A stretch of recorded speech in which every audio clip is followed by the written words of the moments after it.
bien, bonjour à tous et merci d'être aussi nombreux pour ce talk. C'est un talk qui a demandé beaucoup de prépa.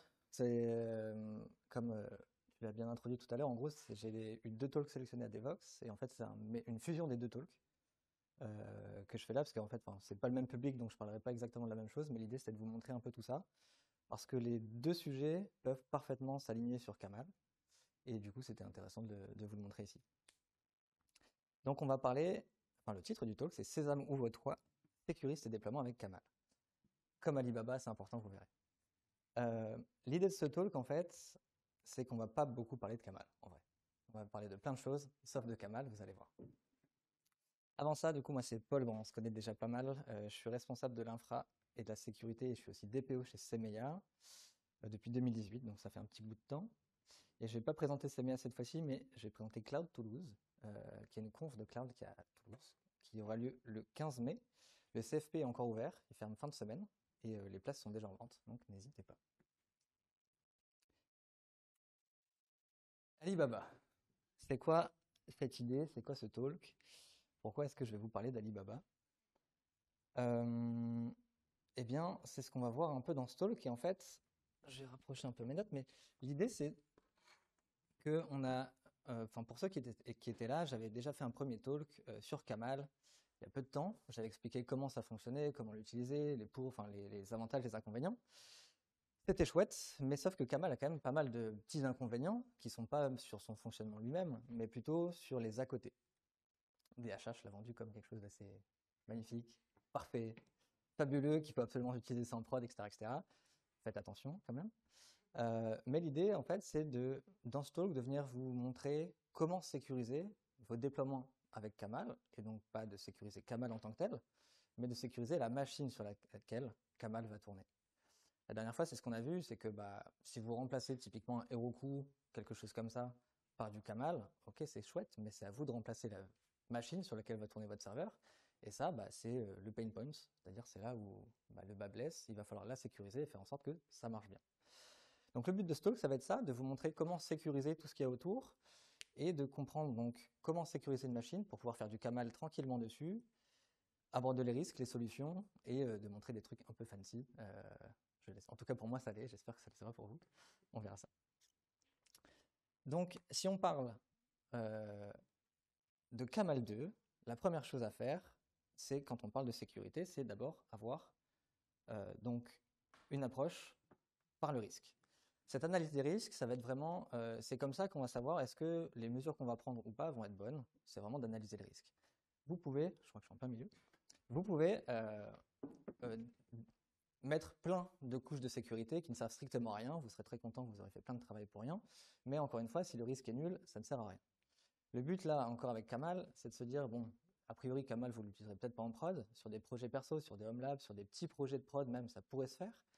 Et l'idée, c'est de voir comment est-ce qu'on peut le sécuriser correctement, convenablement, et avec finalement une couche de sécurité qui est proportionnée au risque que votre serveur prend. Ça, c'est un peu le but. Quels sont donc ces risques principaux? On a la première chose, c'est l'exploitation de failles sur des services exposés. Évidemment, si vous déployez du Kamal, vous aurez un serveur web, donc souvent les ports 80, 443 qui seront ouverts. Ça, ce sera plutôt des risques applicatifs. C'est Kamal qui va couvrir ça, donc là, c'est mettre à jour vos dépendances et faire des choses comme ça. On ne va pas trop l'aborder ici, mais vous n'avez peut-être pas que ces services-là qui sont exposés. Kamal, pour configurer votre machine, utilise le SSH. Donc, par défaut, déjà, avoir un serveur SSH sécurisé, ce sera la base. Mais il peut y avoir d'autres choses qui tournent sur la machine que vous voulez juste pas du tout exposer, et ça, c'est quelque chose auquel il faut vraiment faire attention. Le SSH, de la même manière, s'il est exposé, est-ce que votre serveur est sécurisé en tant que tel? Est-ce que vous permettez à tout le monde de se connecter via des mots de passe, ou alors est-ce que c'est des échanges de clés? Bref, un serveur SSH, c'est assez complexe à sécuriser, il y a plein de paramètres à prendre en compte, et ça c'est pareil, on va en parler un petit peu. Des vulnérabilités système, donc là, mettre à jour les paquets, éviter d'avoir des versions qui ont 4 ans, qui ne sont pas patchées, qui sont avec plein de CVE, etc., etc. Ça paraît être du bon sens, mais encore une fois, c'est quelque chose d'important. Et enfin, les attaques par déni de service, c'est un des gros risques aussi sur lequel vous êtes vulnérable lorsque vous êtes exposé sur Internet. Mais souvent, c'est pas avec vos petits bras que vous allez vous protéger contre ça. Vous aurez fournisseurs au-dessus qui vont vous protéger, que ce soit du Cloudflare, que ce soit du OVH avec leur bouclier, soit tous les clouders ont ça en général. Et donc, ça c'est pareil, ce serait un peu hors scope de cette présentation. Mais vous voyez globalement, ça c'est les plus gros risques que vous risquez, auxquels vous êtes confrontés si vous déployez votre VM dans le cloud ou peu importe, avec du Camel dessus, si c'est exposé sur Internet. Si on se remet un petit peu en tête Camel, ça c'est ce que je vous ai présenté la dernière fois, c'est vrai, j'ai vraiment repris le texto, le même schéma. Donc on a par exemple mon Mac ici, donc ça c'est vraiment le client, et ensuite j'avais une VM distance chez OVH. Depuis mon Mac, pour exécuter, faire des commandes d'administration et exécuter Camel, je passais par du SSH sur le port 22, donc en me connectant à cette VM. Et ensuite, sur le port 443 pour du HTTPS, j'avais deux domaines avec deux applications qui tournent, qui vont pointer sur le Camel proxy, c'est uniquement ce qui est exposé en frontal qui va recevoir toutes nos requêtes, qui va rediriger derrière vers les bonnes applications. Un port 3000, un port 5066 pour une application Rails et Flask. Donc ça c'est chouette, mais en fait, là ici par exemple, si on prend une VM qui est toute neuve, bah, par défaut, tout est ouvert, c'est open bar. On a des applications, par exemple l'application Rails et l'application Flask, on ne veut juste pas du tout les exposer en fait. C'est pas intéressant. On a déjà un reverse proxy qui absorbe justement, qui fait le seul point d'entrée de notre infrastructure. C'est lui qui doit être exposé et pas ce qu'il y a derrière. Donc là déjà on a un peu de paramétrage à faire, on verra ça après. Et on a un port 22 qui lui est là tout le temps pour l'administration, on en a besoin, c'est normal. Ça c'est un peu le décor, ok, on part de cette base là, c'est ça si vous jouez avec Camel, c'est globalement ça que vous aurez in fine. On va parler maintenant de comment tout ça, ça fonctionne. Parce que si vous avez effectivement un serveur Camel qui existe, si on revoit ça, si vous avez votre serveur Camel, vous avez une IP qui est là, et donc dans ce graphique, il y a quand même deux infos importantes assez techniques qu'on voit. On voit des IP, et on voit des ports. Qui ici peut lever la main et dire « je suis parfaitement à l'aise avec ces deux concepts » Quelques mains, ça va. Bon, l'idée c'était de faire un petit résumé, comme ça, histoire de ne pas tous vous perdre. Commençons par le protocole IP. Dès que vous avez une machine qui est connectée à un réseau, cette machine a une adresse IP. C'est comme ça qu'on va pouvoir l'identifier dans ce réseau. Si ce réseau est Internet, vous aurez une adresse IP publique. Donc typiquement, toi qui as fait un blog maintenant, ton site a une adresse IP publique et c'est comme ça que tu peux aller le rejoindre. Ici, sur ce petit schéma, on a deux serveurs, des IP, donc l'IP1 et l'IP2. Et lorsqu'on va vouloir faire une requête du serveur 1 au serveur 2, comment ça va se passer? On va tout simplement viser cette adresse IP et donc on a un paquet IP qui va se déplacer sur le réseau.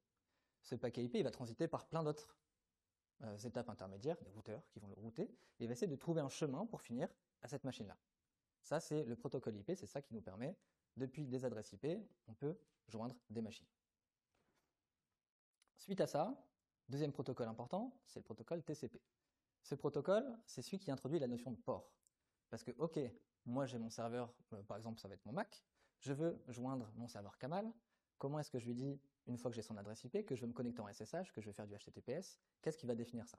C'est justement ce protocole TCP, c'est lui qui indique le port, et le port c'est tout simplement une application. Il faut le voir comme ça. Et donc, si je veux me connecter en SSH par exemple sur le port 22, eh ben, dans ce paquet IP qui va transiter sur le réseau, je vais avoir également du TCP à l'intérieur, qui lui va indiquer le port 22, c'est le port que je veux venir accéder sur la machine distance. De cette manière, c'est comme ça qu'on va pouvoir pointer des applications différentes. Juste pour qu'on soit bien d'accord un peu sur ces différents termes. Petite comparaison parce qu'elle fait toujours plaisir, en plus il y a un postier ce soir. Si on prend le protocole IP, c'est globalement la poste qui vient juste délivrer votre courrier avec votre petite enveloppe. On les connaît, ils peuvent perdre du courrier, ça arrive, ça n'arrive pas toujours à bon port. Le protocole IP, c'est juste et uniquement venir desservir quelque chose. A l'inverse, le protocole TCP, donc qui est embarqué dans l'IP, lui, il apporte de la fiabilité. Pourquoi? Parce qu'il va s'assurer que le courrier est bien arrivé, donc vous avez une sorte d'accusé de réception. Et également, il va vérifier l'intégrité et l'ordre d'arrivée. Donc si votre paquet est en plusieurs petites parties et qu'il est bien arrivé, c'est le protocole TCP qui pourra vous le confirmer. Et ça, c'est important parce que du coup, ça vient rajouter toute cette couche un peu de fiabilité sur le protocole. C'est là-dessus qu'il est basé. Bon, ça c'était un petit peu la petite couche de révision. Maintenant, pourquoi limiter l'exposition des services? Bah, tout simplement, un service exposé, c'est de potentielles vulnérabilités. Et donc vous allez voir, le talk tourne pas mal autour de ça, des services exposés, parce qu'on est tous vulnérables dès lors qu'il y a des services qui sont exposés.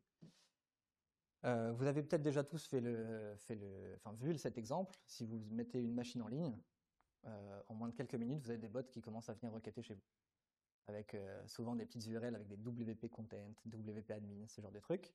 Toutes les failles, en gros, les plus connues qu'il puisse y avoir sur Internet, que ce soit du WordPress, du PHP, il y en a beaucoup, mais d'autres. Tout le monde essaie de se jeter sur toutes les machines pour essayer de trouver des failles. Si la machine n'est pas protégée, ils s'engouffrent et ils en profitent. Le meilleur exemple là-dessus, je ne sais pas si vous connaissez, est-ce que levez la main ceux qui connaissent Shodan? Cool. Shodan, c'est ça. C'est un site qu'on peut comparer globalement à un moteur de recherche, mais un moteur de recherche qui n'est pas basé sur de la SEO type, donc vous avez indexé votre contenu de blog, ce genre de trucs, avec des keywords, etc. etc. C'est tout simplement un moteur qui va venir indexer le web, mais suivant les caractéristiques des serveurs. Donc en fait, il ne va pas chercher à savoir ce qu'il y a dans votre contenu, il va juste savoir quel est le serveur qui tourne, quelle est sa version, quel est son logiciel, et en fait déterminer toute la stack logicielle derrière votre adresse IP. Et donc derrière, ce que vous allez faire, c'est pas juste rechercher par exemple, trouve-moi l'article qui parle de Ruby on Rails. Non, ce ne sera pas ça. Vous allez chercher par exemple ici, je veux trouver tous les ports SSH sur le port 22. Et il vous liste 18 millions de résultats, tout simplement. Donc ça, si vous voulez, c'est une petite mine d'or quand vous connaissez un exploit, donc une manière d'exploiter un bug. Bah, vous allez dessus, vous avez toutes les versions. Là, par exemple, on le voit très bien, SSH 2.0, OpenSSH 7.4, magnifique. Si celle-ci est vulnérable à une CVE et que vous arrivez à l'utiliser, bah, allez-y, faites-vous plaisir. Donc, ce moteur de recherche existe, et il est extrêmement utilisé évidemment pour plein de raisons différentes. N'hésitez pas à aller regarder si vos sites sont listés, parce qu'en fait, les robots passent partout. Nous, chez nous, tous nos sites y sont. Donc, toute la stack est indexée chez eux. Donc, vous pouvez voir si vous êtes à jour ou pas sur vos versions. C'est pas mal. Et je voulais juste vous montrer directement, parce qu'il y a une petite page qui est intéressante. Donc ici, c'est la même recherche que je vous ai montré juste avant. Si on prend une IP au pif, donc par exemple, là j'en ai trouvé une qui était intéressante. Donc vous voyez que sur cette adresse IP 2321 ici, on a 3 ports qui sont ouverts, d'accord? Et sur ces ports ouverts, toutes les vulnérabilités, ils sont listés. Sur le port 80, on voit que c'est du Nginx de telle version. Non, on n'a pas la version, tu me diras ici. Elle est cachée, c'est pas mal. Mais vous voyez un peu la puissance des choses. Dès que vous avez des ports exposés, clairement c'est des vulnérabilités, et vous dites pas c'est bon, c'est mon petit serveur chez moi dans mon salon, personne ne le verra, vous serez indexé, et clairement demain, des gens pourront exploiter des choses si votre petit serveur n'est pas à jour. C'est ça que ça veut dire. Donc, pourquoi limiter l'exposition des services? Bah clairement, il y a un intérêt. Si on se remet un petit peu ici avec Kamal, donc on a un port SSH, on a du HTTPS. Bon, ce qui coule de source, c'est clairement le HTTPS, bah, on est obligé de l'exposer, sinon on perd toute l'utilité du truc. On a un site web, si on ne peut pas l'exposer, ça sert à rien. Donc ça, on peut juste rien y faire. Par contre, tout le reste, donc les ports 3000 et 5066, ceux-là, clairement, on veut les cacher. Et le port 22, bah, c'est pareil, pour l'administration, on n'a pas trop le choix, on en a besoin aussi. Bon, ok. C'est là qu'on va pouvoir utiliser, pour ce faire, un firewall. Un firewall, c'est un pare-feu en français. C'est juste quelque chose qui va venir bloquer des connexions sur des ports que vous ne voulez pas. Donc, typiquement, le port 3000, si on ne veut pas qu'il soit exposé, on va juste le bloquer. Donc, ça contrôle les connexions entrantes à votre machine, mais aussi sortantes. Si vous voulez que quelqu'un sur une machine ne puisse pas rejoindre des domaines, vous pouvez le faire aussi avec un firewall. Ça va donc filtrer les paquets au niveau du réseau, et sur Debian, aujourd'hui toutes les démos se feront sur Debian. Le firewall le plus connu historiquement, c'est iptable, qui était remplacé depuis, maintenant c'est nftable qui est utilisé par défaut. Mais avec Docker et donc avec Kamal, c'est notamment iptable qui reste très utilisé. Il y a un plugin intermédiaire entre les deux. Bref, donc toutes les démos se baseront sur du Debian iptable. C'est, je trouve, ce qu'il y a de plus compréhensible aussi. Enfin ça, ce sera à vous de me le dire. Iptable, ça ressemble à ça. Là, j'espère pas vous perdre. Mais vous allez voir, franchement, c'est pas si compliqué, vous allez réussir à me suivre. Qui est à l'aise déjà avec iptable, juste pour voir? Bon, il y a un petit peu de gens. Ok, bon, cool. iptable, comment ça fonctionne? Le principe de base, c'est qu'il y a des chaînes. Des chaînes, c'est des flux soit rentrant, sortant ou de passage. La chaîne input, c'est tout simplement le trafic rentrant. Tout ce qui rentre sur la machine, c'est la chaîne input. Donc toutes les requêtes que vous voudrez faire sur cette machine passeront par ces règles. Ici, on peut voir, ça c'est une machine toute neuve. On va en refaire une juste après, vous verrez que je n'ai pas triché. Par défaut, il y a juste aucune règle. Et la politique, par défaut, c'est de tout accepter. Donc, créer une machine chez qui vous voulez sur une Debian de base, tous les paquets entrants seront acceptés. Si vous avez des services qui tournent dessus, avec des ports, ils seront exposés de facto. Voilà, ça c'est l'absence de configuration, globalement. Une autre chaîne, c'est la chaîne forward. On ne va pas la regarder aujourd'hui. C'est une chaîne qui permet de faire transiter des paquets si vous utilisez votre machine comme un routeur. Ce ne sera pas dans le cadre de cette presse. Et la chaîne output, c'est pareil, on ne va pas l'utiliser ici, mais c'est si jamais vous voulez filtrer le contenu sortant de votre machine, c'est là où vous pourrez le faire. Donc nous, ce qui va nous intéresser, clairement, c'est cette chaîne d'input. C'est là où on va pouvoir mettre des règles et faire en sorte que si des gens veulent venir taper des ports que nous, on ne veut pas exposer, on va pouvoir les filtrer à ce niveau-là. Clairement, ça, c'est la foire à la saucisse. On ne va pas se le cacher. Ne faites jamais ça, surtout pas pour de la prod. C'est pas ouf. Une bonne conf qu'on voudrait avoir, c'est plutôt celle-ci. Vous voyez que la seule chose qui a changé, c'est notamment le premier paragraphe. La première chose qui est la plus importante, c'est cette première ligne. La politique, par défaut, est passée à drop. C'est-à-dire que par défaut, la chaîne va rejeter tous les paquets. Donc tous les gens qui vont vouloir venir se connecter via le réseau à votre machine vont se faire jeter. Sauf si elles rentrent dans une de ces règles. Donc là, vous allez juste whitelister ce que vous voulez autoriser sur votre machine. C'est vraiment juste la base. Cette première règle-là, elle est un peu floue, on la reverra après, mais l'idée, c'est juste d'autoriser le réseau local, localhost, pour faire simple, sur la machine. Donc ça, on accepte. La seconde, c'est toutes les connexions qui vont être established, c'est-à-dire établies. Dès lors qu'une connexion aura été faite à la machine, alors cette connexion sera toujours autorisée, le temps qu'elle existe. Donc ça veut dire que si jamais vous vous connectez en SSH et que, par exemple, la dernière ligne là qui autorise le port 22 du SSH disparaît, et vous restez connecté.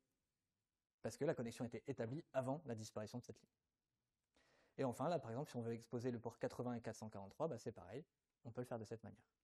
Donc là, ce que ça veut dire, c'est qu'on a désormais une machine qui serait prête à accueillir un serveur Camel, par exemple, qui écoute sur du 80-443 de manière relativement sécurisée, puisqu'on n'a plus du tout de ports qui peuvent être exposés sans notre volonté. Voilà. Ça, c'est pas la foire à la saucisse. Quelques bonnes pratiques complémentaires si jamais on veut venir améliorer la sécurité de cette machine avec Camel. La première chose, c'est la gestion des mises à jour avec unattended upgrades. Ça, c'est un truc assez intéressant que assez peu de gens utilisent, mais c'est une manière de configurer votre machine pour lui dire, si jamais il y a des patchs de sécu qui sortent, alors applique-les et redémarre la machine, même si je ne suis pas là, même si je ne la contrôle pas. Ça veut dire quoi? Ça veut dire que si vous avez une petite machine chez vous, un petit serveur, même pour de la prod, que vous utilisez très peu avec un petit WordPress, un petit truc, si vous n'avez juste pas envie tous les 2 mois d'aller faire vos mises à jour, de redémarrer la machine, etc., et c'est vachement chiant, vous activez ça, et si jamais, côté Debian, il y a une mise à jour de sécurité qui sort, la machine rebootera toute seule à l'heure que vous choisirez, et si vous faites en sorte qu'au démarrage de la machine, tout se relance, vous êtes tranquille. Et du coup, tous les patchs de sécurité passeront de manière complètement transparente. Le renforcement de la configuration SSH, on reverra un tout petit peu après, mais ça c'est la base également. Désactiver la connexion d'utilisateur root. Pourquoi? En vrai, ça peut être tout à fait sécurisé, c'est juste que 100% des bots essayent d'abord via l'utilisateur root, puisque c'est un utilisateur système très connu. Voilà pour ça.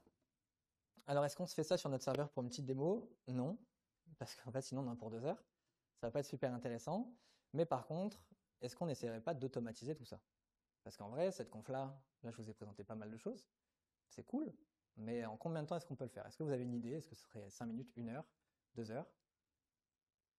Alors clairement, à la main, il y en a pour un petit bout de temps. Et donc l'idée, c'est de vous montrer comment on peut faire ça globalement en une petite minute. Et c'est ça qui est chouette. Ce que je vais vous montrer, c'est un outil qui s'appelle Ansible. Qui connaît Ansible ici? Ah, il y a du monde déjà. C'est chouette.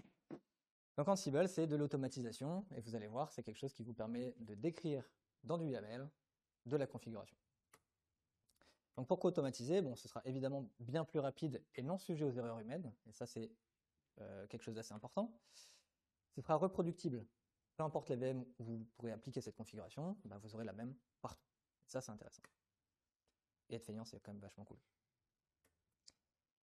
Et donc Ansible, donc c'est open source, c'est c'est un outil qui est en Python. C'est un outil, ce qu'on appelle d'IAC, Infrastructure as Code. C'est déclaratif basé sur du YAML et ça fonctionne sans agent. Ça, c'est super chouette. Ça veut dire qu'il n'y a rien du tout à installer sur la machine distante. Exactement comme Camel. C'est le même principe. Et enfin, c'est l'idempotence. Je vous montrerai après lors des démos. Vous pouvez répéter autant de fois que vous voulez les actions. Une fois que vous avez atteint l'état que vous voulez, il n'y aura aucun effet de bord qui pourrait être fait. Je m'explique. Si vous demandez par exemple à créer un fichier dans un dossier, si vous créez si vous faites 2 fois la commande, a priori la deuxième fois il va dire non, le fichier existe déjà. Ansible gère ça pour vous. Cette idempotence là, c'est que vous relancez, vous verrez, ça s'appelle un playbook.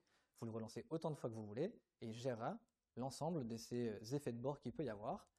Si vous demandez de créer un fichier à tel endroit, il va vérifier est-ce qu'il existe déjà. Si oui, je ne fais rien. Est-ce qu'il a le même contenu que je veux?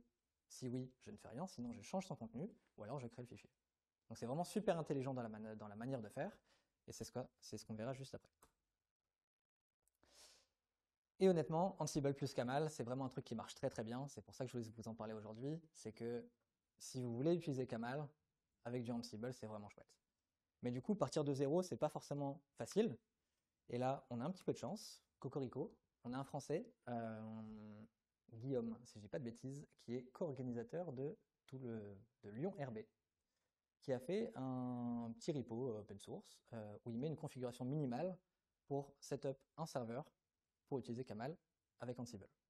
Donc c'est vachement chouette, il a fait ça. C'est très minimaliste, hein. On va pas dire que c'est de la sécurité plus, mais c'est déjà une très bonne base sur laquelle vous pouvez vous lancer. Si vous manipulez très peu Ansible, ça fonctionne très bien, et c'est ça que je vais vous présenter aujourd'hui. Donc c'est ça, c'est ce petit repo là, donc Camel Ansible Manager, et c'est assez chouette. Démo, let's go. Alors, prions le dieu des démos pour qu'il soit avec nous. Il y a beaucoup de démos, vous allez voir. Et ouais, on va voir ça. Alors, donc la première chose qu'on va faire, donc comme je vous ai dit, on va créer une nouvelle machine pour ne pas tricher et faire bien les choses. Donc là, je suis chez OVH, évidemment. Je suis chez OVH et donc on va créer une petite VM. Et on va vraiment partir from scratch, vous allez voir. J'espère que ça va aller vite. Ok, ça va. Donc nous, les VM, comme je vous ai dit, on va partir sur du Debian 12, qui est globalement un des OS Linux les plus utilisés pour ce genre de choses. Donc démo 1B, on va l'appeler. On va choisir une Debian 12. Une machine avec 7 Go de RAM, histoire que ça aille assez vite. Et j'ai ma clé SSH dessus. C'est parti, d'ici 30 secondes, j'aurai une adresse IP. Cette machine sera désormais exposée au monde. Et donc, comme je vous l'ai montré tout à l'heure, vous allez voir, sa configuration réseau est vide. Il n'y a juste aucune sécurité. Ça, on va venir le voir ensemble. Le temps que cette machine se provisionne, j'ai ici sur VS Code. Alors, je vais zoomer un petit peu. Vous me dites si ça va à peu près pour lire. Derrière, ça va, ouais. J'ai ici le repo, donc le Camel Ansible Manager. J'ai fait quelques modifications parce que par défaut, le repo de Guillaume fonctionne sur Ubuntu. Donc moi, je l'ai adapté un petit peu à Debian. Donc il faut que je fasse la paire avec ce qui va bien. Mais il y a très peu de changements et globalement, vous retrouverez les mêmes choses. Le cœur d'Ansible, c'est vraiment l'inventaire. L'inventaire, c'est là où vous allez lister toutes vos machines et donc vous allez lister globalement votre infrastructure. Moi ici, j'ai 4 machines qui sont groupées dans un groupe qui s'appelle Camel Server. Nous là, on va mettre l'IP de la démo 1B. C'est celle-ci qu'on va venir récupérer. Elle est là, ça y est. Tac. Et on va venir s'y connecter. Je vais modifier ma conf SSH avec 1B ici, là, et on est bon. Donc là, si j'essaye de me connecter rapidement sur cette nouvelle machine, j'accepte. Donc elle est vraiment toute nouvelle, il n'y a pas de trucage. Si je regarde la configuration du firewall, comme je vous disais tout à l'heure, la politique par défaut c'est accept, il n'y a aucune règle. Donc là c'est vraiment open bar. Donc là si j'allume un quelconque service dessus, il sera exposé sur internet. C'est simple. Donc là ce qu'on va vouloir faire nous, c'est voir un peu comment ça marche. Là ici je vous disais, dans l'inventaire j'ai déclaré mes 4 machines. Ce sera les 4 pour les démos que je vais vous montrer après. Au-delà de ce petit inventaire où on déclare nos machines, on peut avoir des variables qui vont s'appliquer à ces différentes machines. Et ensuite, le concept suivant qu'on veut utiliser, c'est les playbooks. Les playbooks, il faut voir ça comme le script qu'on va lancer pour configurer la machine. Ce playbook, il est constitué de différents petits modules de code. Ces modules de code, c'est des rôles dans Ansible. Et en l'occurrence, ici, moi, je vais en jouer 4. Un rôle qui s'appelle Package, Firewall, Docker et Security. Le rôle Package, ça va être pour installer les nouveaux paquets. Donc c'est simple, on a besoin de paquets, par exemple Vim, Nano, ce que vous voulez pour éditer des fichiers, curl par exemple, etc. etc. Firewall, ce sera pour modifier notre petite configuration, comme je vous l'ai montré, du firewall. Installer Docker, un prérequis pour Kamal. Et ensuite, quelques animations de sécurité, notamment les fameuses upgrades autonomes côté Debian pour les pages de sécurité. Ça fait juste ça, le strict minimum, mais c'est déjà ça qui est fait, vous allez voir, c'est une petite commande. Cette petite commande, on va la jouer. Donc ça commence par Ansible Playbook. On choisit le playbook qu'on veut jouer, donc ici en l'occurrence il s'appelle playbook.yaml. On choisit l'inventaire, donc les machines sur lesquelles on veut pointer notre fonction, notre playbook. Et ensuite on peut filtrer un peu plus. Moi en l'occurrence ici je veux uniquement la jouer sur démo 1B, donc je vais viser que démo 1B. Je lance ça, et c'est parti. Donc là il se connecte, Ansible passe sans SSH et va exécuter du code sur la machine distante. Et donc là vous pouvez voir qu'il va exécuter des choses. Donc là par exemple il a vérifié 2 choses au début, et ça il nous donne un statut associé à ça, il va nous dire que cette tâche s'est bien passée, ok, j'ai rien eu à faire. S'il doit changer des choses sur la machine, vous verrez qu'il y a un état qui s'appelle changed, c'est ça qu'il va nous dire juste après. Là il fait l'upgrade des packages, donc il met à jour tous les paquets qu'il y a sur la machine, et ça effectivement comme c'est une vieille image côté OVH, il y a plein de paquets à mettre à jour, donc ça met un peu de temps, et dès que ce sera fini, il va nous dire que voilà, ça s'est changé. On reviendra un petit peu après, je vais vous montrer comment est-ce qu'on va configurer notre fameux firewall. Dans notre playbook, on avait quoi? On avait donc cette config firewall. Dans ce rôle firewall, on le retrouve ici dans le dossier rôle, firewall. L'arborescence, qu'est-ce que ça donne? On a un dossier qui s'appelle task. C'est celui-là qui va contenir le code en tant que tel. Et le code en YAML, c'est tout simplement ce qu'on appelle des tâches. Chaque tâche donc démarre par ce petit tiret ici en YAML, donc c'est une entrée du tableau. Elle a un nom, et ensuite elle utilise un module Ansible qui va faire quelque chose. En l'occurrence, nous, notre configuration iptable, on va la copier quelque part. Donc on utilise le module copy. On va copier le fichier qui s'appelle rulesv4, qui est disponible ici dans les fichiers. C'est ça, on va regarder juste après ce qu'il y a dedans. On va venir le copier, où ça? Dans etc iptable rulesv4, sur la machine distante. On choisit le mode et qui devra être propriétaire de ce fichier. Et un truc qui est génial dans Ansible, c'est qu'on peut dire, si jamais cette tâche est effectuée et qu'elle provoque un changement, c'est-à-dire si effectivement il a dû copier le fichier ou si le fichier était différent de l'initial, alors recharge la configuration. Donc s'il n'y a aucun changement, il va juste rien faire, c'est-à-dire dire non, la conf était déjà bonne, j'ai rien eu à faire. Et ça c'est super intéressant, vous allez voir. C'est pas encore fini, on attend un petit peu, mais vous allez voir après. Et donc ça, comment ça marche? Le notify, en fait, il va juste émettre une notification qui se trouve dans les handlers à gauche. Et là-dedans, le reload iptables, on le retrouve ici, et il exécute cette commande. Cette commande va juste charger le fichier de conf qu'on avait et le loader au niveau du firewall. Beaucoup de mots, vous allez voir, c'est assez simple en pratique. Ça y est, c'est fini. Si on monte un petit peu, comme je vous ai dit, les packages, il les a mis à jour, on voit bien le changed. Il a installé des choses, et là, notre fameux copy iptables rules files, changé. Effectivement, il a donc modifié le fichier qui n'était pas le même, donc il a changé ce fichier, et à la toute fin, on va voir qu'il y a eu des running handlers, en l'occurrence celui de firewall, il a rechargé la configuration iptable. Ça c'est super intéressant, parce que se passe-t-il si jamais je veux rejouer la même chose désormais? Je relance la même commande, et vous allez voir ça va aller évidemment beaucoup plus vite, mais surtout, il va bien voir que c'est OK, donc le fichier existe déjà avec la bonne configuration, et de fait, il ne va pas recharger toute la configuration du firewall, puisqu'elle est déjà bonne. C'est lui qui s'occupe de faire le diff, et qui s'occupe de faire en sorte que rien ne se déclenche s'il n'y en a pas le besoin. Ici, on voit bien que, effectivement, la copie n'aura pas lieu, pas besoin. Et si on descend un petit peu, vous allez voir qu'il n'y aura aucun handler de déclenché, voilà, aucun handler de déclenché, et toutes les tâches étaient OK, parce qu'on venait juste de les réaliser avant. Ça, c'est vraiment super pratique. Maintenant, imaginez que vous ayez Si ça vous plaît, vous avez 1, 2, 3, 4, 5 serveurs Cabal qui peuvent se balader un peu partout pour différents clients, pour différents projets. Bah, c'est un peu ce qu'on a ici dans notre inventaire. Je l'ai perdu, il est là. On a plusieurs machines. Ici, j'en ai 4. En fait, je peux tout simplement lui dire exécute ce playbook pour les 4 serveurs. Si, imaginons, je veux changer quelque chose dans la configuration SSH que je vais vous montrer, security, task, paf. Ici, on a moyen de lister toutes les configurations qu'on veut pour SSH. Par exemple, est-ce que je veux permettre des passwords vides pour se connecter? Aujourd'hui, c'était non. Bah, j'ai peut-être envie de mettre oui. Si je fais ça, je peux changer en une seule commande toute mon infrastructure en pointant vers le groupe en question. Le groupe en question ici, c'est Camel Server. Et donc ma commande, mon playbook ici, va s'exécuter sur tous les serveurs de ce groupe. Et c'est ça qui rend les choses intéressantes. C'est que de fait, vous aurez cette idempotence qui vous garantit les choses. Mais en plus derrière, vous voyez là, chaque tâche est effectuée sur les 4 machines en même temps.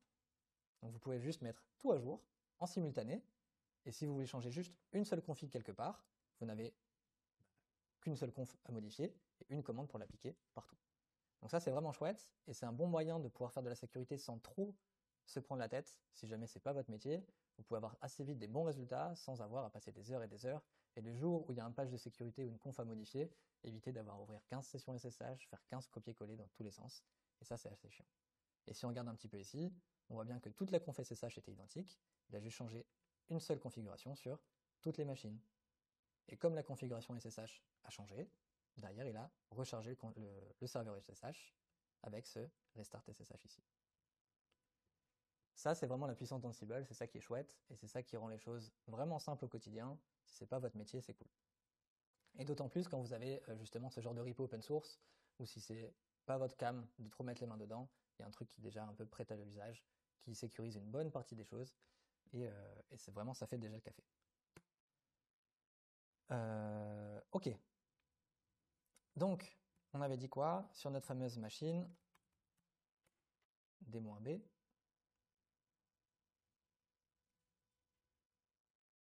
Ah. Le dieu des démos s'en est allé. Que se passe-t-il? Ouais, j'ai l'impression. Alors. C'est vrai. Là, c'est bon, c'est ça la sécurité. C'est juste couper tous les accès et tout de suite tout va mieux. Alors, on va essayer sur le 1A. Ok. Bon. Ça marche ailleurs, mais pas ici. Bon, c'est pas grave. Allez, on va s'en sortir. Allez, le démogod qui joue des tours, on va voir ce que ça donne. Par rapport à ce qu'on a vu, donc là sur Ansible, c'est globalement comme ça que ça fonctionne, et ça marche plutôt pas mal. Ici, si je vous montre, donc ces firewalls, je l'ai modifié exactement comme sur l'autre machine qui, elle, marchait, ne marche plus désormais. Ce firewall est sécurisé. J'ai lancé le playbook, vous l'avez vu, donc tout est carré partout, c'est super. Ici, que se passe-t-il si on essaye de voir comment est-ce qu'on peut pardon, vérifier que ce firewall fonctionne bien? Comment est-ce qu'on peut essayer de le vérifier et de voir un peu ce que ça donne? C'est ça que je vais vous montrer juste après. Juste après, je vais juste repasser sur mes slides, pardon, j'ai oublié un truc. Donc maintenant qu'on a fait ça, on mange toujours pas des pizzas, désolé. Il reste encore un peu de démo, mais je vous promets, on arrive pas bientôt à la fin, mais presque. Revenons un petit peu à notre Alibaba. Est-ce que maintenant qu'on a évité donc que des ports non voulus soient exposés, etc., est-ce qu'on s'en sort? Ben pas vraiment. Parce qu'en fait, il reste quelque chose qui est exposé tout le temps, qui est le serveur SSH, et ça peut poser problème. Parce que si on veut vraiment dormir tranquille, bah ce serveur SSH, si demain il y a une CVE qui sort sur OpenSSH, comment est-ce que vous pouvez vraiment bien dormir? Moi, je ne sais pas comment vous faites, mais en tout cas, moi, je ne peux pas. Ce que ça veut dire, c'est qu'il va falloir faire quelque chose là-dessus, et notamment contre les failles 0D. Les failles 0D, c'est des failles qui sont révélées au grand jour, sans correctif applicable, et donc, de fait, si votre serveur SSH a une CVE exposée où il n'y a pas encore de correctif, eh ben, bon courage à tous, ça va être compliqué. De la même manière, si vous ne mettez pas vos mises à jour, si vous n'avez pas votre serveur à jour, etc., globalement, avoir un serveur SSH public, c'est un beau pot de miel pour tous ceux qui essaient de devenir un peu trop gourmands, trouver de quoi manger. Et ça, c'est pas une fable, puisqu'en fait, des CVE, il y en a beaucoup.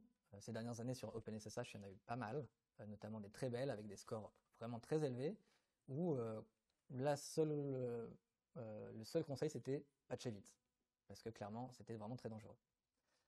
Donc, qu'est-ce que vous faites si jamais vous partez en road trip, je sais pas où, en Asie, en Amazonie, ce que vous voulez? Comment est-ce que vous gérez ce genre de choses?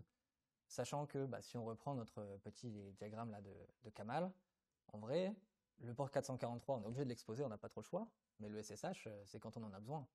Donc si vous êtes très très loin du truc, si le serveur fonctionne très bien en prod, si vous êtes juste pas là, si vous n'avez pas votre PC à dispo, pourquoi l'exposer? Sachant que vous n'allez jamais vous y connecter. Je vais y arriver. Eh bien tout simplement, peut-on éviter d'exposer notre serveur SSH? C'est un peu ça la question qu'on veut se poser, parce que puisqu'on n'y est jamais, ou très peu en tout cas, on fait que de l'admin avec Kamal, ou alors un peu de Ansible parfois pour faire des choses, pas trop besoin. Et en même temps, si on ne l'expose pas, comment on fait? Parce que s'il n'est pas exposé, vous avez juste perdu la main sur votre serveur. Si vous coupez le SSH, vous avez juste plus de moyens. Un moyen possible, c'est de venir brancher un clavier dessus, une souris et mettre un écran. Et si jamais c'est un serveur chez vous physique, si c'est un serveur en ligne, vous pouvez avoir une console un peu dégueu. Il faudra taper un mot de passe en QWERTY sur un clavier AZERTY, etc. C'est globalement l'enfer. Et vous avez généralement jamais envie de faire ce genre de choses. Donc est-ce qu'on peut trouver une solution élégante pour faire ça? L'idée c'est oui. Et c'est ça que je vais vous proposer aujourd'hui, et c'est pour ça qu'on va essayer de revenir sur notre petit sujet Alibaba, puisqu'on va enfin démarrer un peu cette fable. Qui connaît Alibaba et les 40 voleurs? Ça va, c'est connu, très bien. Alibaba, imaginez un peu votre serveur SSH comme étant une caverne remplie de trésors. D'accord? Donc ça, c'est vraiment votre serveur SSH plein d'or. Tout ce que vous voulez. Donc l'idée, ça va être comme dans l'histoire d'Alibaba, on ne voudra pas laisser la porte ouverte de cette caverne. Si elle est ouverte, clairement, tout le monde peut rentrer dedans. C'est la foire au problème. L'idée, ça va être de voir comment est-ce qu'on peut fermer cette porte de manière assez intéressante. La solution, dans Alibaba et Lyon, c'est que tout simplement, il y a un mot de passe. Ce mot de passe, c'est Sésame, ouvre-toi. Mais nous, on n'est pas dans Alibaba, donc comment on fait? Comment on fait pour avoir ce genre de choses? Plutôt qu'un mot de passe classique, l'idée, ce serait d'utiliser autre chose, et notamment un mot de passe réseau. D'avoir une séquence qu'on pourrait jouer sur le réseau qui nous permettrait de réussir à déclencher ce fameux Sésame, ouvre-toi. Pour faire un parallèle, vous avez sûrement déjà tous un peu annoncé votre venue en tapant une porte, en faisant un fameux ce genre de truc.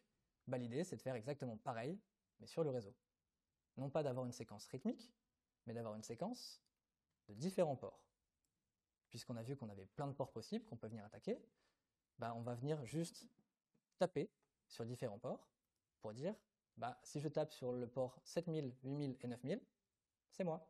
Donc tu me reconnaîtras et tu m'ouvres la fameuse caverne. C'est ça dont on va parler aujourd'hui. Et donc notre fameux Alibaba, notre fameux voleur, c'était ça leur technique pour cacher le butin.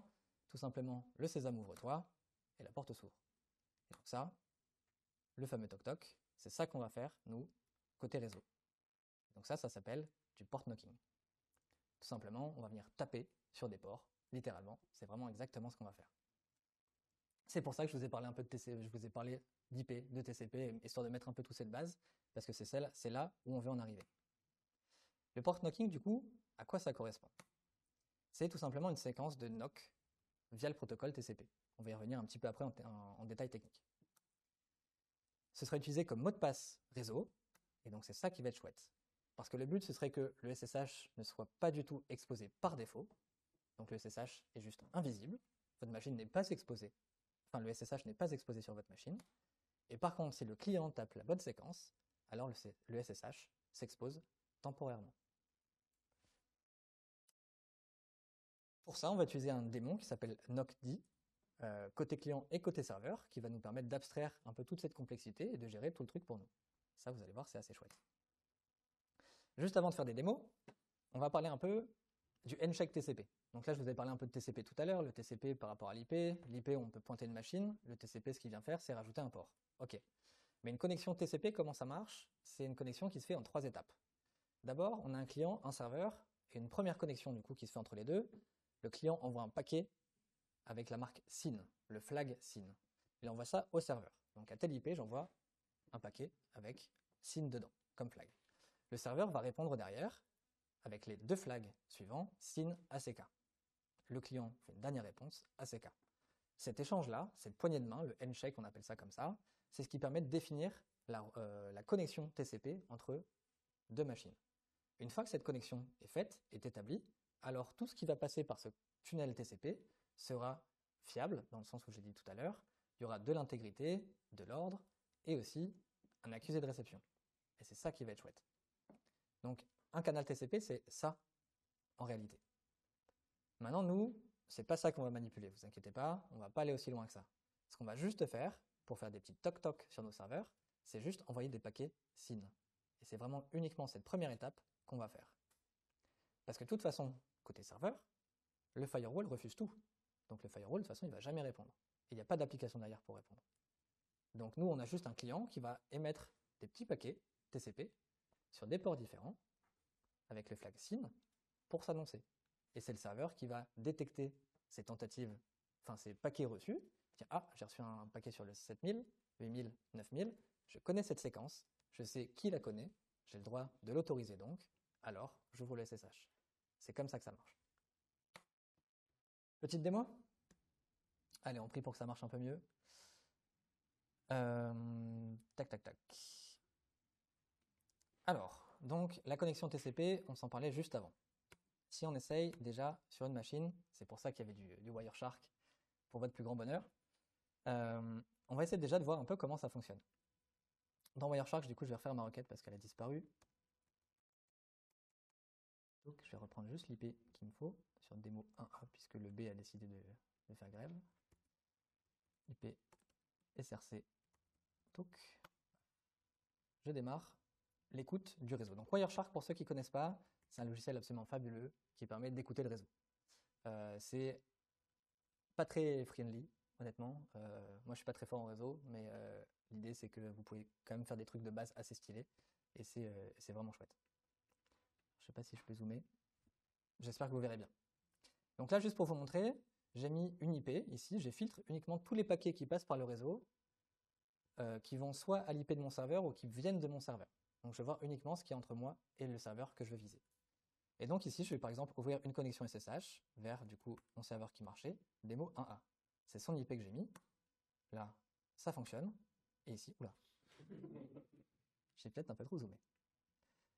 Donc, ça va derrière.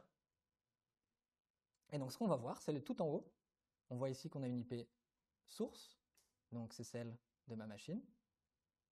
Destination qui est là. Et donc, non, il m'en manque une. Il me manque un paquet. Pardon, t'as dit quoi? Merci. C'est bien, ça suit. Tac, on refait la démo. Let's go. Pardon. Donc, on se connecte. Et donc là, qu'est-ce qu'on va voir? Je les ai pas. Ah ouais, tu crois? Attends, je vais refaire, pardon. Ah oui, t'as raison, pardon. Ouais. Merci. Donc si on reprend, il me manque toujours un. Je pense que c'est le zoom, non? IP source, IP destination.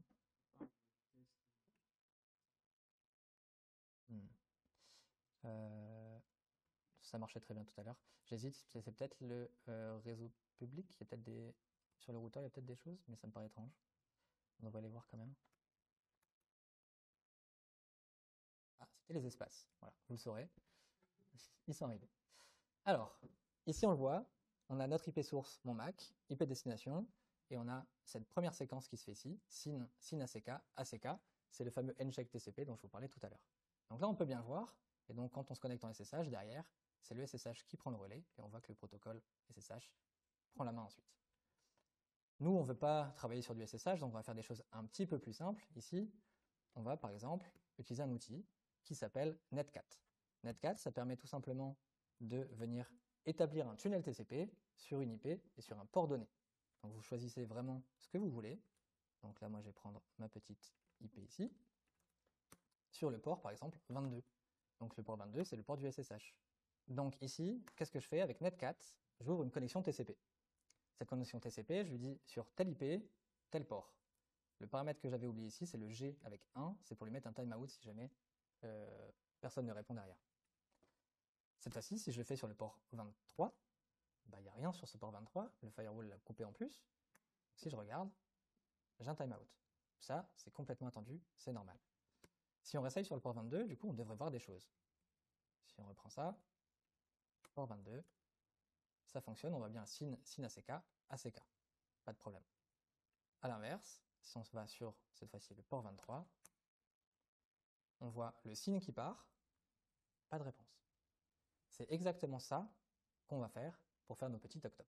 On va juste émettre des paquets SYN qui vont pouvoir identifier la personne qui essaie de se connecter.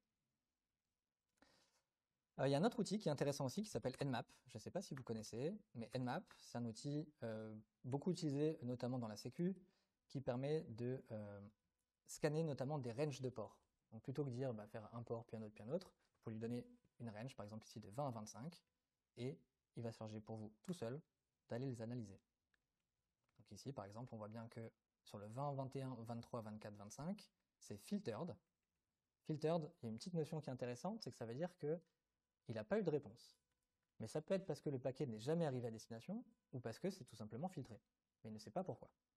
A l'inverse, si jamais sur ma machine, on a vu que j'avais le port 80 qui est ouvert, mais j'ai aucun service qui derrière écoute. J'ai pas envoyé de CAMAL dessus, c'est pas encore déployé, donc il n'y a rien qui écoute. Si j'essaye sur le port 80, du coup il va pas me dire filtered, parce que le port 80 est autorisé, il va juste me dire closed. Le port est bien ouvert, mais il n'y a pas de service qui écoute sur ce port, et qui du coup peut établir une connexion TCP. Cette différence, elle est fondamentale dans le fonctionnement du port knocking, puisque c'est elle qui permet d'avoir cette distinction entre un port qui écoute même s'il n'y a pas de serveur derrière, un port exposé même si personne n'écoute dessus, ou juste un firewall qui fait écran, qui dit moi je fais comme si j'avais rien vu, en tout cas je suis pas au courant. Donc c'est ça qu'on va utiliser, nous, pour notre petit outil. Donc la première chose pour pouvoir faire du port knocking, ça va être de couper le port 22 quand on va se connecter sur la machine. Parce que si on veut pouvoir l'activer uniquement sur demande, il ne faut pas qu'il soit activé tout le temps. Donc on passe sur une machine qui s'appelle Demo 2. Et cette machine Demo 2, si on regarde rapidement le firewall, il active, comme on voyait tout à l'heure, le port 22. Ça, pas de problème. J'ai un petit alias qui s'appelle hide SSH qui va l'enlever. Donc là, désormais, le port SSH n'est plus exposé. Mais je suis encore sur la machine parce que j'ai cette fameuse règle qui me permet de garder toutes les connexions qui sont déjà établies. Donc là, si globalement je ferme ma session, la démo est terminée. C'est ça que ça veut dire. On vit dangereusement. Juste pour vous le prouver, si j'ouvre un deuxième terminal et que j'essaie de me connecter, ça ne marchera juste pas. Parce que là, le port SSH est complètement désactivé. Donc là, vous voyez, il n'y a pas de pipeau, on est sur une démo vraiment très très sensible. Je vous ai parlé du démon Nocdi tout à l'heure. Nocdi, en fait, comment ça fonctionne? C'est un petit utilitaire open source qui est très léger, très simple, et qui permet de gérer tout ce qu'on veut, c'est-à-dire à la fois la réception de la séquence de NOC, mais aussi le client, enfin côté client, pour émettre cette séquence. Donc on va l'utiliser des deux côtés, et vous verrez, ça c'est chouette. Cette configuration, où est-ce qu'elle est? Oh. Yes. Magnifique. Comment c'est possible? La console en QWERTY? Non. Tac, tac, tac, comment je peux faire rapidement? Ça, c'était pas prévu. Ouais, mais j'ai même pas de mot de passe-route. Enfin, je peux même pas me connecter. C'était pas prévu. Tac. Bon, on va faire une petite 2B. Allez. Désolé, c'était pas prévu, mais ça va aller assez vite. Tac. Allez. Le réseau est instable ici, j'aurais dû prévoir. Malheureusement. Les mots de 2B. Voilà. Espérons qu'il n'y ait pas de 2C, surtout. Donc, Debian 12. Paf.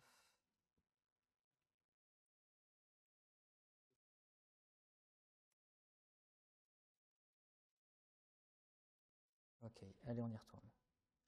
On va bien le maintenir en vie ce serveur, je vous jure. Enfin, cette connexion SSH, on va jamais la perdre. Allez, on va récupérer ça.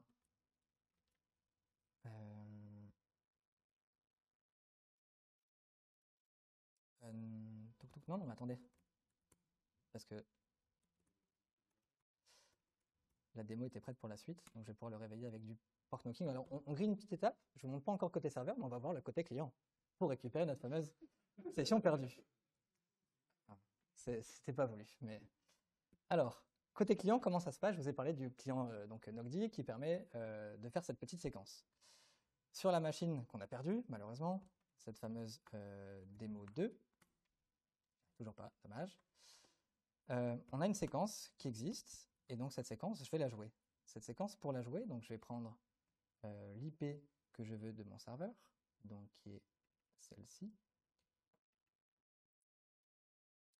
Donc, l'IP et ensuite la séquence. Alors, de mémoire, j'espère que je ne me trompe pas, la séquence était 7000, 8000 et 9000.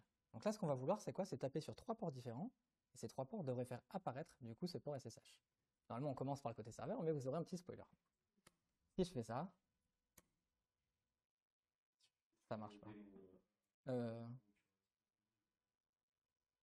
Oui, non, normalement, ça prend ça.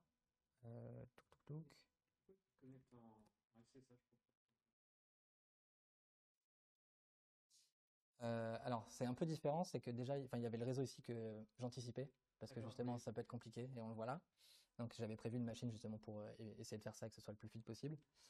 C'est raté. Mais sinon, aussi, c'est bon à savoir, c'est que sur Mac et sur d'autres systèmes d'exploitation, il y a des petites protections qui permettent, en cas de paquets TCP qui n'arrivent pas à destination, parce qu'ils sont filtrés, de les réessayer, mais un peu plus vite que les autres. Et du coup, parfois sur Mac, quand tu vas faire cette séquence, et ben en fait, il va faire 7000, 8000, et le 7000 réessaye, et du coup, il te casse cette séquence. Donc parfois, ça peut être un peu tricky sur Mac. Voilà. C'est un peu des downsides du truc, mais voilà.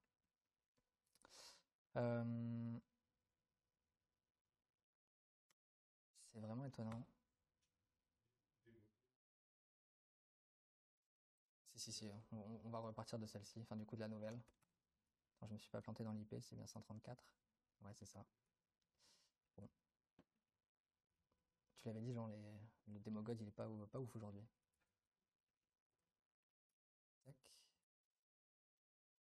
Alors, ce qu'on va se faire, puisque maintenant vous avez compris, imaginez si on devait refaire toute cette configuration de sécurisation de machine. Quel enfer. Heureusement, on a ça. Et ça, c'est quand même cool. Alors, il faut juste que je le rajoute ici. Démo 2, ciao. Hop là. Et ça, on va le garder.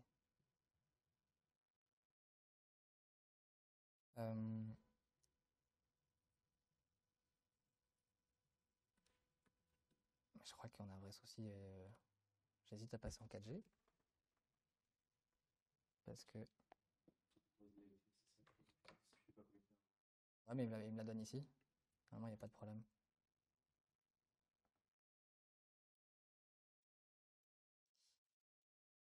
Ouais, j'ai changé ici, ouais. C'est bien la nouvelle. Non, c'est bien la 2B, pas de problème. Même là. Non, je crois qu'on se joue de nous. Je vais passer en 4G. Oula, il y a peu de réseau. En fait, ça tombe, j'ai pas perdu, hein. Enfin, si, non, forcément, j'ai perdu, mais... Ouais, le déni. On essaie d'y croire jusqu'au bout, mais ça va être compliqué.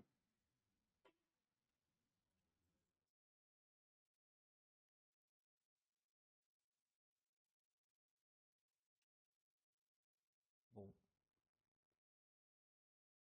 Bah, écoutez, on va passer à la démo 3.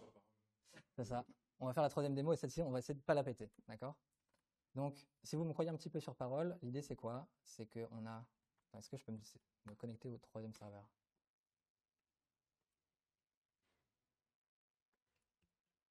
Je vais revenir sur le Wi-Fi.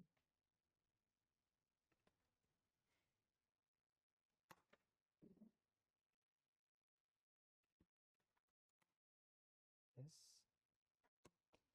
Ok, si je fais juste... Est-ce que j'ai ce qu'il me faut?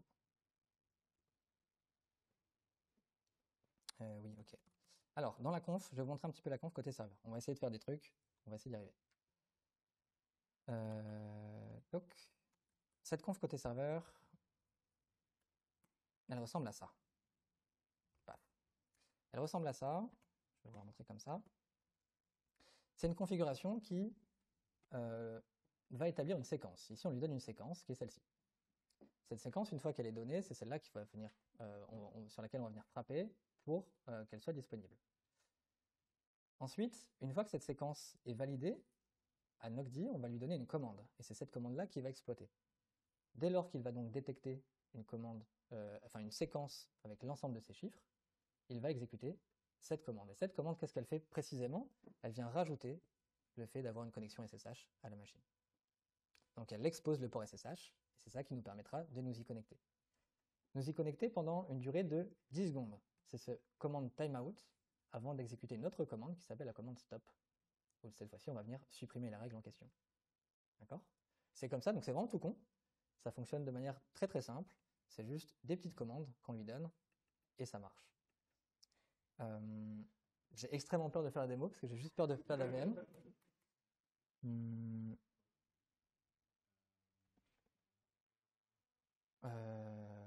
5 minutes, je pense.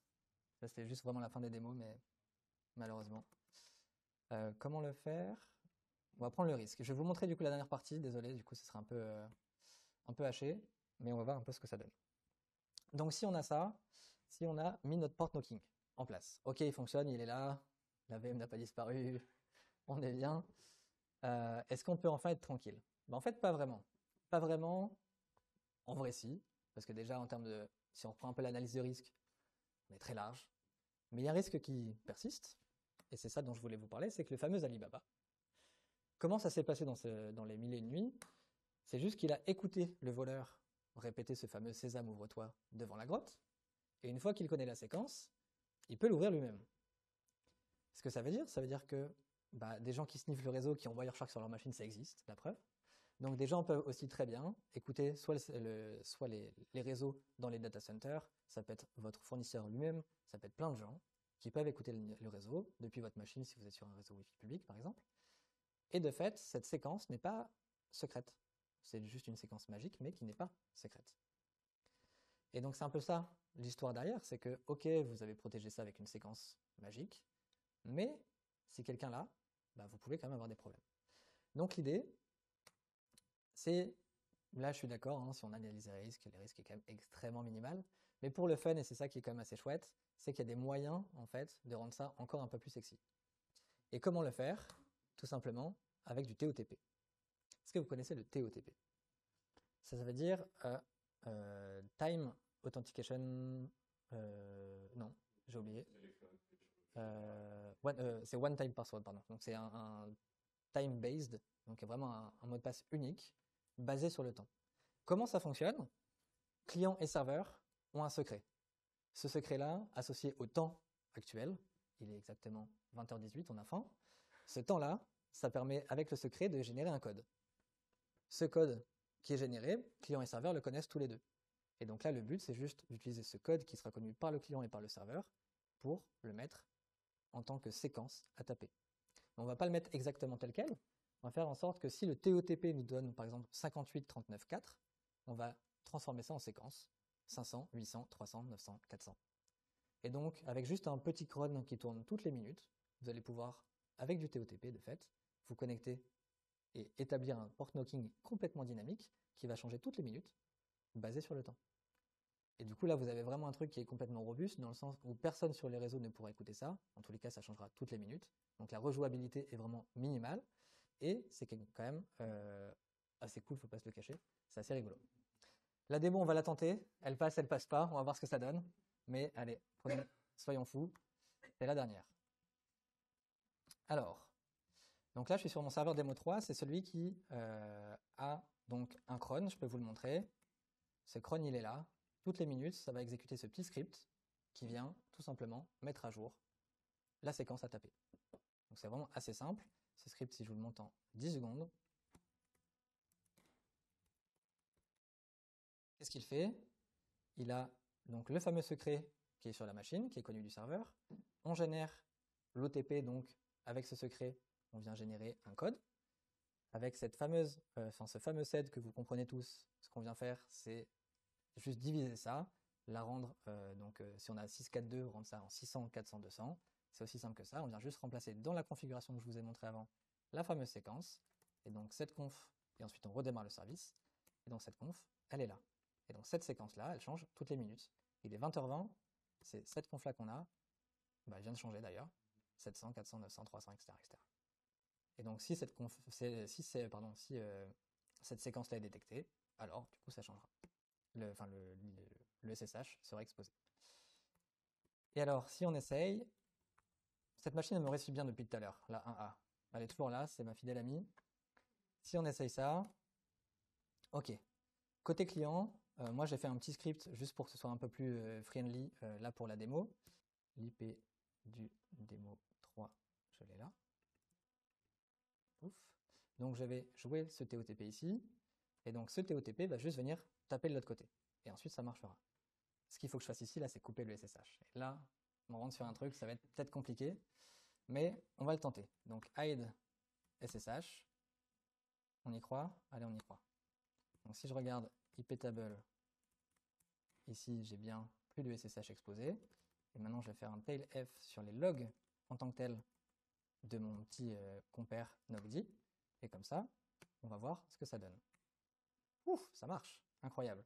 On voit ici qu'il a récupéré les 6 stages. Donc il a vu comme quoi on avait fait les 6 étapes, vraiment, de la séquence, puisqu'il y avait 6 numéros, donc 6 étapes.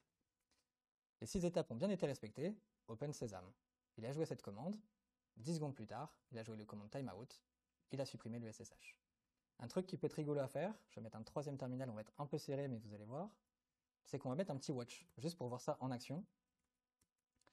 On va refaire un petit netcat. Cette fois-ci, on va, pareil, venir voir sur la machine distante, est-ce qu'on a du SSH ou pas. Pardon, merci. Toc.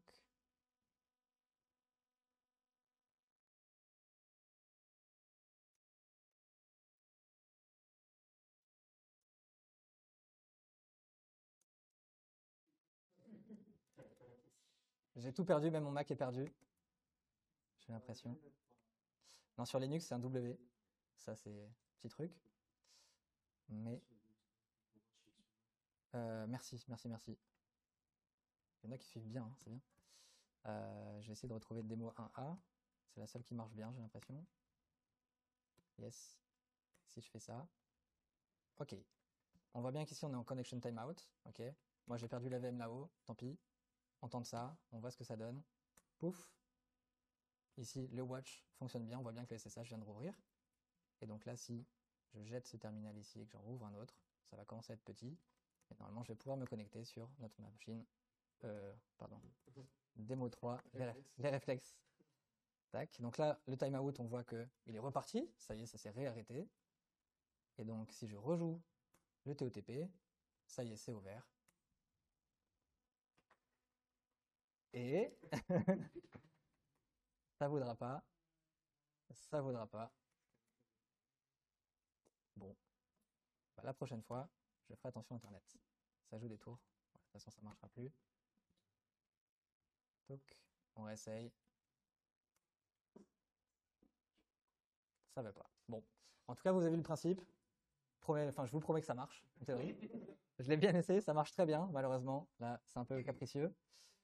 Juste pour finir, donc voilà pourquoi est-ce qu'on parlait autant d'Alibaba. C'est que du coup, c'était assez intéressant de voir ce petit mécanisme de port knocking, ce qu'on peut en faire avec. On peut le coupler avec des trucs un peu plus puissants qui rendent le truc technologiquement assez cool. En termes de sécurité, il y a peu d'apports, mais en vrai, c'est assez rigolo. Il y a plein d'outils qui permettent de débugger autour de tout ça. Et en tout cas, ce qu'il faut retenir un petit peu pour sécuriser votre serveur Camel, c'est utiliser honnêtement Ansible, ça vous sauvera la vie. Et derrière, si vous voulez vous faire plaisir, un petit port knocking, ça fait plaisir quand ça marche. Voilà. Est-ce que vous avez des questions? Merci. J'avais prévu le cas que ça pouvait être compliqué, donc j'ai viré ça. Je me suis dit, on ne va pas trop la jouer. C'était pas suffisant. Mais en gros, exactement, c'est l'idée. On peut même, du coup, quand on ouvre ce port, spécifiquement préciser l'IP source, et comme ça, il n'y a que cet IP qui peut y accéder pendant les 10 secondes. Et de fait, ce timeout peut être largement augmenté. Là, c'était un peu pour la démo de le mettre à 10 secondes, pour montrer que ça peut être vraiment s'ouvrir et se fermer très vite. Mais honnêtement, se mettre sur 10 minutes, 1 heure, ça change pas grand-chose. Juste le temps de faire de l'administration, si 99% dans l'année, il est fermé. C'est juste ça qui est intéressant et qui permet de faire, enfin, en termes de sécurité, c'est déjà largement mieux.